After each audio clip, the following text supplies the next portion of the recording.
দেশের লোক তো গরিব, প্রধানত এটি তার মূল কারণ ছিল যে দেশের লোকের অবস্থা যতদিন পরিবর্তন করে ততদিন আমিও নিজে অত বিলাসিতা পছন্দ করি না আর কি। মানে আমার ছেলেদেরও কোনো সময় কোনো বেশি কাপড় চোপড় সে পছন্দ করতো না। আমরা সবসময় রেশনের চালই খাই, সবসময় মাইনা যা পেতেন, সত্যি কথা বলতে আর মাইনা ছিল বোধহয় পে স্লিপ যা আসতো আর কি 2200 বোধহয়, উনি 10% আবার দিয়ে দিতেন।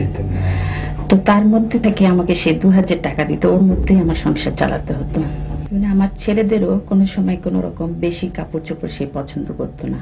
মরহুম প্রেসিডেন্ট সাহেব, তোমার আব্বার আমরা বঙ্গভবনের দর্জিকে জিজ্ঞেস করেছিলাম, বলেছে যে ওখান থেকে এসে অনেক কাপড় চোপড় ছোট করে তোমাদের জন্য বানাতো দর্জি। এরকম কিছু মনে আছে তোমাদের? আমার এই শার্টটাই আব্বুর ছিল আগে, এটাই ওরা বানিয়ে দিয়েছে। তোমার মনে আছে কোকো এরকম কোন? আমার দুটো প্যান্ট ছোট করে বানিয়ে দিয়েছিল। তোমার আব্বার প্যান্ট ছোট করে বানিয়ে দিয়েছে।